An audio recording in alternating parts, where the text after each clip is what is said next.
अनाद्यानन्तरूपां त्वां जननीं सर्वदेहिनां श्रीविष्णुरूपिणीं वन्दे महालक्ष्मीं परेश्वरीं। नामजात्यादिरूपेण स्थितां त्वां परमेश्वरीं श्रीविष्णुरूपिणीं वन्दे महालक्ष्मीं परेश्वरीं। व्यक्ताव्यक्तस्वरूपेण कृत्स्नं व्याव्यन्यवस्थितं श्रीविष्णुरूपिणीं वन्दे महालक्ष्मीं परेश्वरीं। भक्तानन्दप्रदां पूर्णां पूर्णकामकरीं परां श्रीविष्णुरूपिणीं वन्दे महालक्ष्मीं परेश्वरीं। अन्तर्याम्यात्मना विश्वमापूर्वहृदि संस्थितां श्रीविष्णुरूपिणीं वन्दे महालक्ष्मीं परेश्वरीं। सर्पदैत्यविनाशार्थं लक्ष्मीरूपां व्यवस्थितां श्रीविष्णुरूपिणीं वन्दे महालक्ष्मीं परेश्वरीं। भुक्तिं मुक्तिं च दातुं वै संस्थितां करवीरके श्रीविष्णुरूपिणीं वन्दे महालक्ष्मीं परेश्वरीं। सर्वाभयप्रदां देवीं सर्वसंशयनाशिनीं श्रीविष्णुरूपिणीं वन्दे महालक्ष्मीं परेश्वरीं। महालक्ष्मीं परेश्वरीं।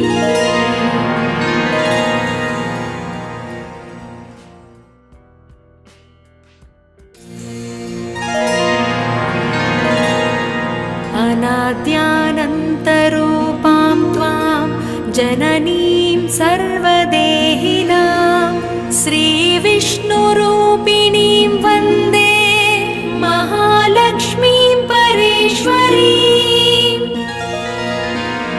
नामजात्यादिरूपेण स्थितां त्वां परमेश्वरीं श्रीविष्णुरूपिणीं वन्दे महालक्ष्मीं परेश्वरीं।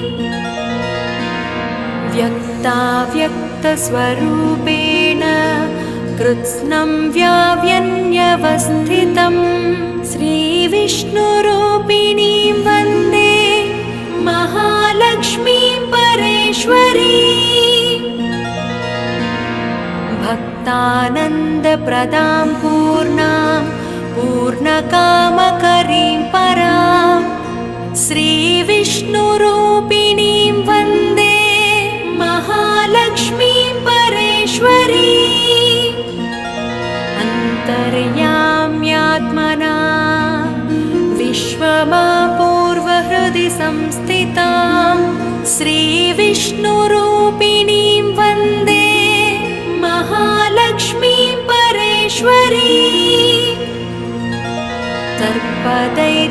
सर्पदैत्यविनाशार्थं लक्ष्मीरूपां व्यवस्थितां श्रीविष्णुरूपिणीं वन्दे महालक्ष्मीं परेश्वरीं। भुक्तिं मुक्तिं च दातुं वै संस्थितां करवीरके श्रीविष्णुरूपिणीं वन्दे महालक्ष्मीं परेश्वरीं। सर्वाभयप्रदां देवीं सर्वसंशयनाशिनीं श्रीविष्णुरूपिणीं वन्दे महालक्ष्मीं परेश्वरीं। महालक्ष्मीं परेश्वरीं।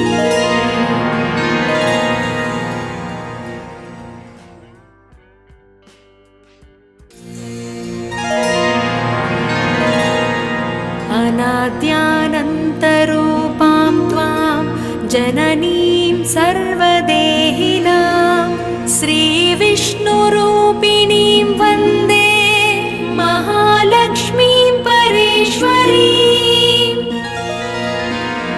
नामजात्यादिरूपेण स्थितां त्वां परमेश्वरीं श्रीविष्णुरूपिणीं वन्दे महालक्ष्मीं परेश्वरीम्। व्यक्ताव्यक्तस्वरूपेण कृत्स्नं व्याव्यन्यवस्थितं श्रीविष्णुरूपिणीं वन्दे महालक्ष्मीं परेश्वरीम्। भक्तानन्दप्रदां पूर्णां पूर्णकामकरीं परां श्रीविष्णुरूपिणीं वन्दे महालक्ष्मीं परेश्वरीम्। अन्तर्याम्यात्मना विश्वमापूर्वहृदि संस्थितां श्रीविष्णुरूपिणीं वन्दे महालक्ष्मीं परेश्वरीम्। सर्पदैत्यविनाशार्थं लक्ष्मीरूपां व्यवस्थितां श्रीविष्णुरूपिणीं वन्दे महालक्ष्मीं परेश्वरीम्। भुक्तिं मुक्तिं च दातुं वै संस्थितां करवीरके श्रीविष्णुरूपिणीं वन्दे महालक्ष्मीं परेश्वरीम्। सर्वाभयप्रदां देवीं सर्वसंशयनाशिनीं श्रीविष्णुरूपिणीं वन्दे महालक्ष्मीं परेश्वरीं। महालक्ष्मीं परेश्वरीम्।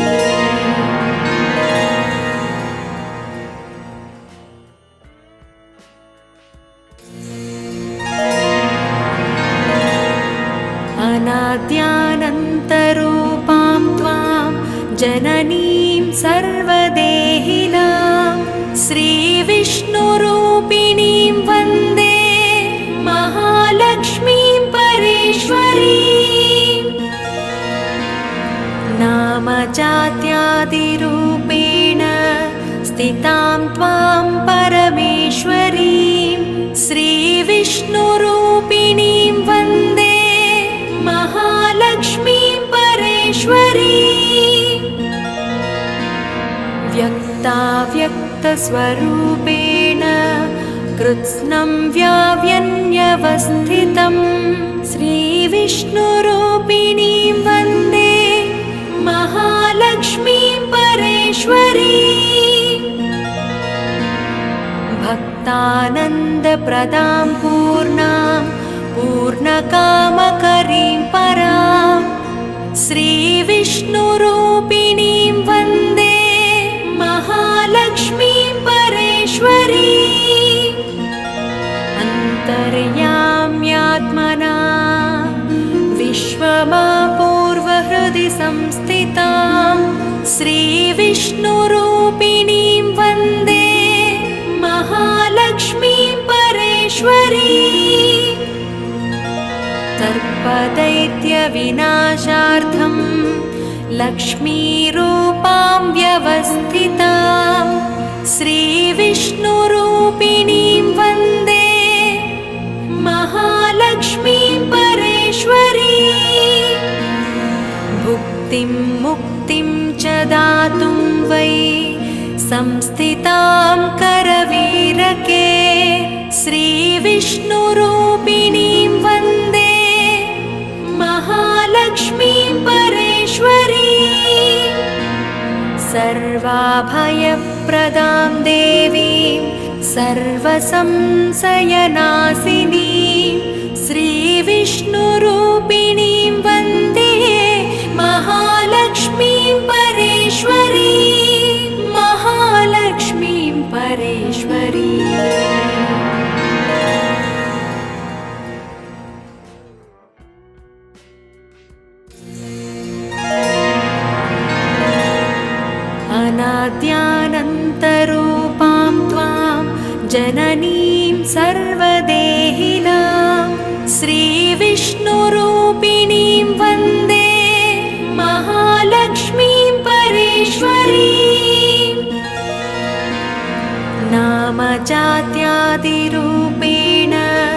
स्थितां त्वां परमेश्वरीं श्रीविष्णुरूपिणीं वन्दे महालक्ष्मीं परेश्वरीं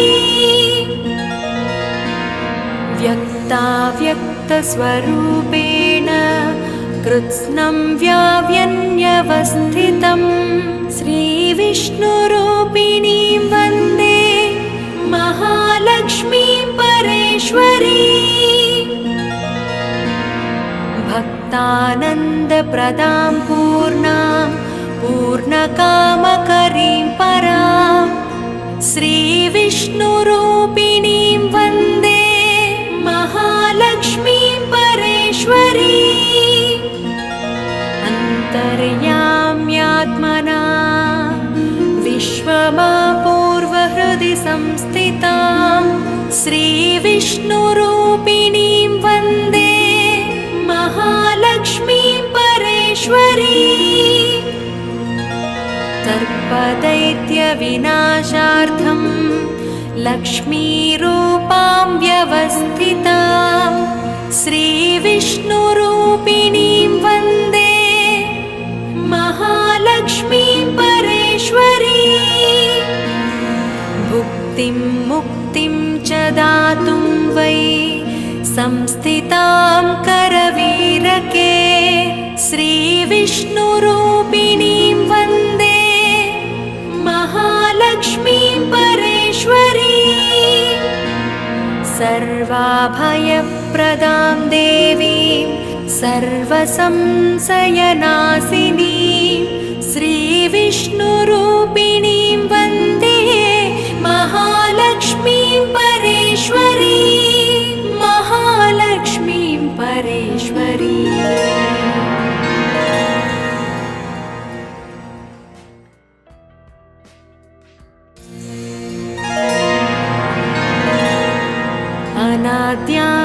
अनाद्यानन्तरूपां त्वां जननीं सर्वदेहिनां श्रीविष्णुरूपिणीं वन्दे महालक्ष्मीं परेश्वरीं नामजात्यादिरूपेण स्थितां त्वां परमेश्वरीं श्रीविष्णुरूपिणीं वन्दे महालक्ष्मीं परेश्वरीं व्यक्ताव्यक्तस्वरूपेण कृत्स्नं व्याव्यन्यवस्थितं श्रीविष्णुरूपिणीं वन्दे महालक्ष्मीं परेश्वरीं भक्तानन्दप्रदां पूर्णां पूर्णकामकरीं परां श्रीविष्णुरूपिणीं वन्दे महालक्ष्मीं परेश्वरीं अन्तर्याम्यात्मना विश्वमापूर्वहृदि संस्थितां श्रीविष्णुरूपिणीं वन्दे महालक्ष्मीं परेश्वरीं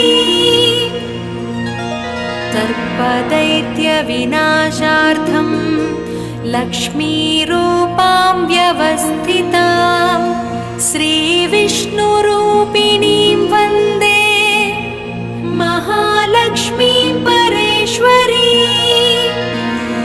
भुक्तिं मुक्तिं च दातुं वै संस्थितां करवीरके श्रीविष्णुरूपिणीं वन्दे महालक्ष्मीं परेश्वरीं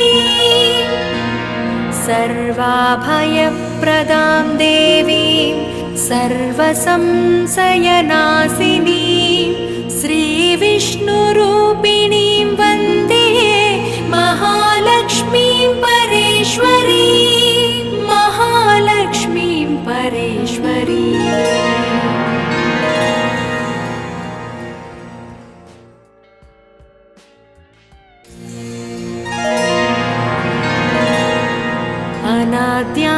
अनाद्यानन्तरूपां त्वां जननीं सर्वदेहिनां श्रीविष्णुरूपिणीं वन्दे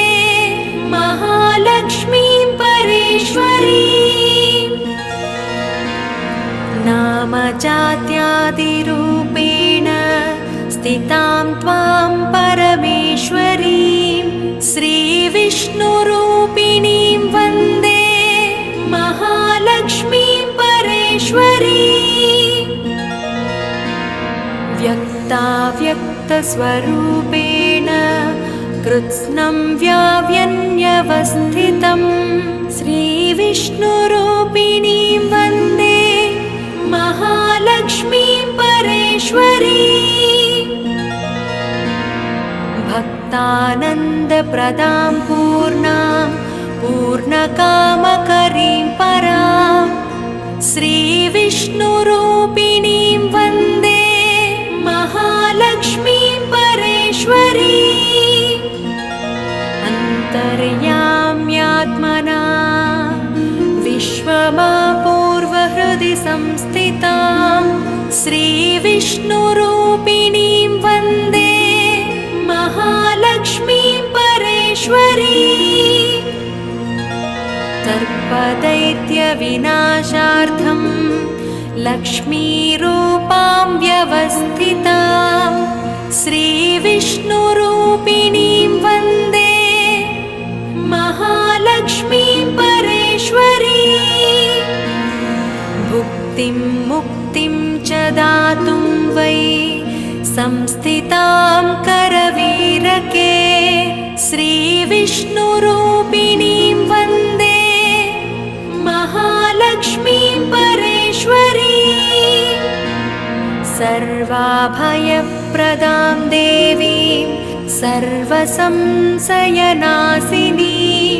श्रीविष्णुरूपिणीं वन्दे महालक्ष्मीं परेश्वरीं महालक्ष्मीं परेश्वरीं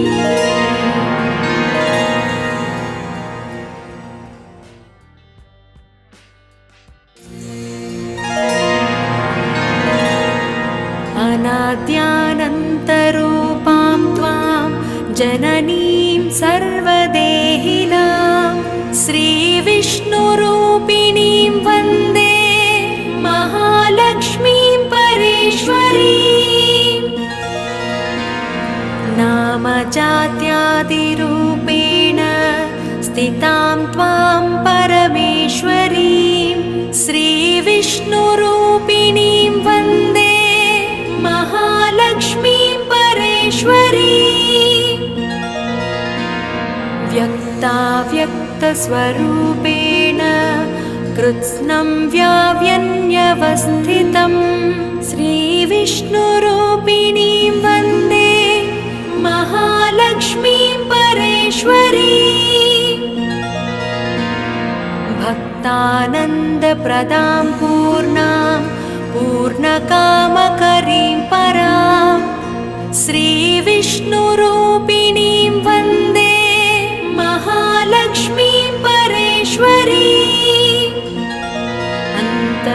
अन्तर्याम्यात्मना विश्वमापूर्वहृदि संस्थितां श्रीविष्णुरूपिणीं वन्दे महालक्ष्मीं परेश्वरीं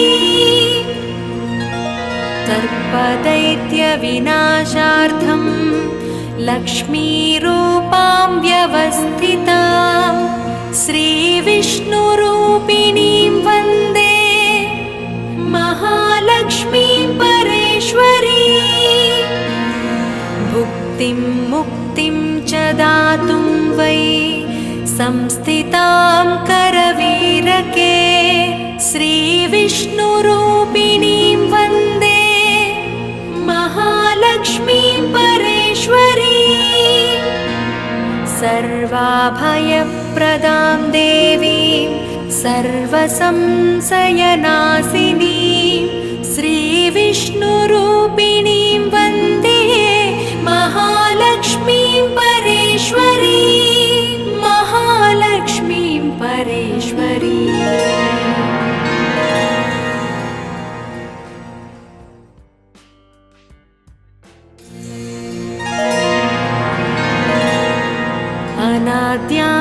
अनाद्यानन्तरूपां त्वां जननीं सर्वदेहिनां श्रीविष्णुरूपिणीं वन्दे महालक्ष्मीं परेश्वरीं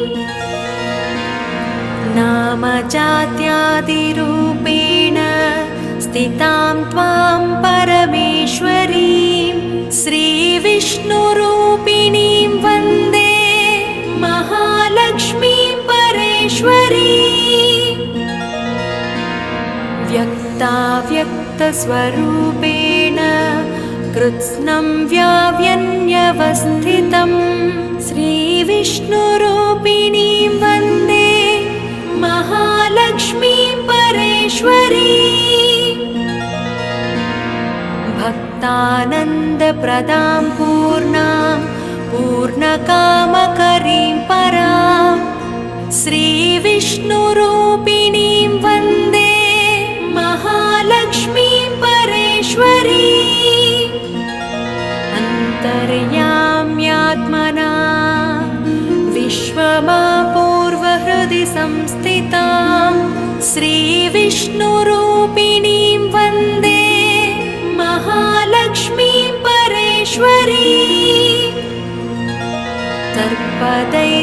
सर्पदैत्यविनाशार्थं लक्ष्मीरूपां व्यवस्थितां श्रीविष्णुरूपिणीं वन्दे महालक्ष्मीं परेश्वरीम् भुक्तिं मुक्तिं च दातुं वै संस्थितां करवीरके श्रीविष्णुरूपिणीं वन्दे महालक्ष्मीं परेश्वरीम् सर्वाभयप्रदां देवीं सर्वसंशयनाशिनीं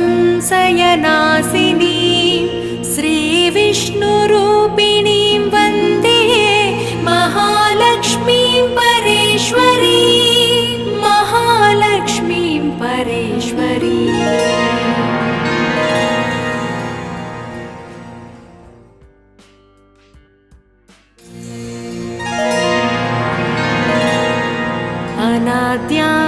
अनाद्यानन्तरूपां त्वां जननीं सर्वदेहिनां श्रीविष्णुरूपिणीं वन्दे महालक्ष्मीं परेश्वरीम् नामजात्यादिरूपेण स्थितां त्वां परमेश्वरीं श्रीविष्णुरूपिणीं वन्दे महालक्ष्मीं परेश्वरीम् व्यक्ताव्यक्तस्वरूपेण कृत्स्नं व्याव्यन्यवस्थितं श्रीविष्णुरूपिणीं वन्दे महालक्ष्मीं परेश्वरीम् भक्तानन्दप्रदां पूर्णां पूर्णकामकरीं परां श्रीविष्णुरूपिणीं वन्दे महालक्ष्मीं परेश्वरीम् अन्तर्याम्यात्मना विश्वमापूर्वहृदि संस्थितां श्रीविष्णुरूपिणीं वन्दे महालक्ष्मीं परेश्वरीम् सर्पदैत्यविनाशार्थं लक्ष्मीरूपां व्यवस्थितां श्रीविष्णुरूपिणीं वन्दे महालक्ष्मीं परेश्वरीम् भुक्तिं मुक्तिं च दातुं वै संस्थितां करवीरके श्रीविष्णुरूपिणीं वन्दे महालक्ष्मीं परेश्वरीम्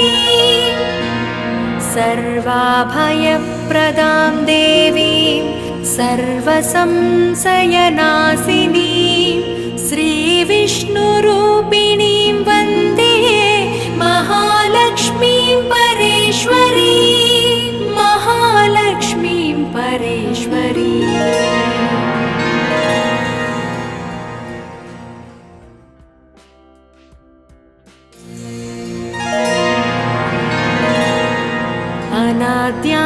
अनाद्यानन्तरूपां त्वां जननीं सर्वदेहिनां श्रीविष्णुरूपिणीं वन्दे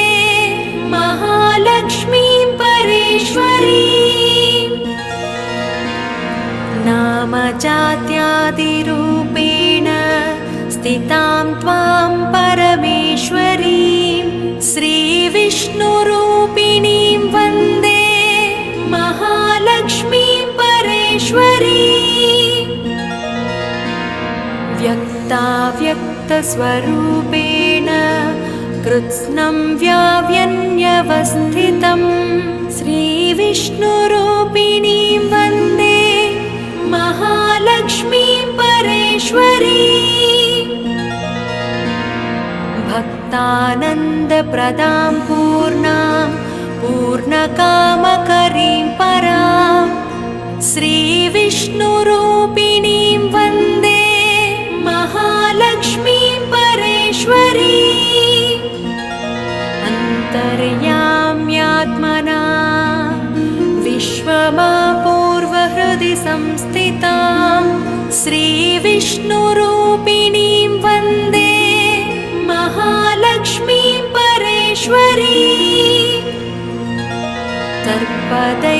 सर्पदैत्यविनाशार्थं लक्ष्मीरूपां व्यवस्थितां श्रीविष्णुरूपिणीं वन्दे महालक्ष्मीं परेश्वरी भुक्तिं मुक्तिं च दातुं वै संस्थितां करवीरके श्रीविष्णुरूपिणीं वन्दे महालक्ष्मीं परेश्वरी सर्वाभयप्रदां देवीं सर्वसंशयनाशिनीं श्रीविष्णुरूपिणीं वन्दे महालक्ष्मीं परेश्वरी महालक्ष्मीं परेश्वरी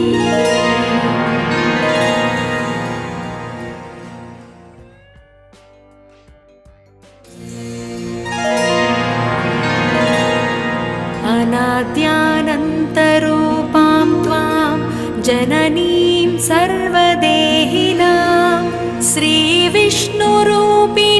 वन्दे महालक्ष्मीं परेश्वरी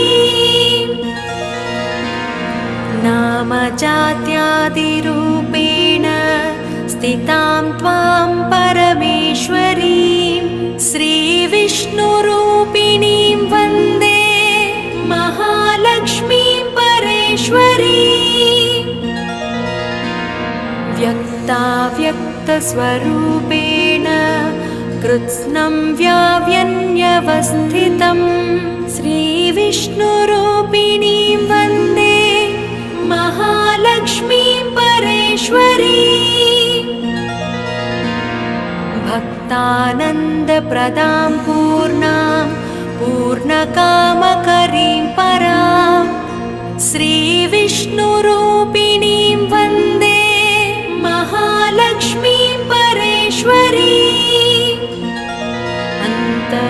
अन्तर्याम्यात्मना विश्वमापूर्वहृदि संस्थितां श्रीविष्णुरूपिणीं वन्दे महालक्ष्मीं परेश्वरी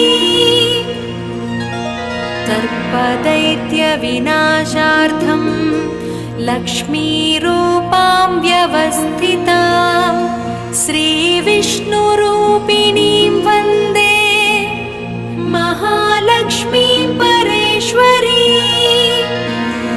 भुक्तिं मुक्तिं च दातुं वै संस्थितां करवीरके श्रीविष्णुरूपिणीं वन्दे महालक्ष्मीं परेश्वरी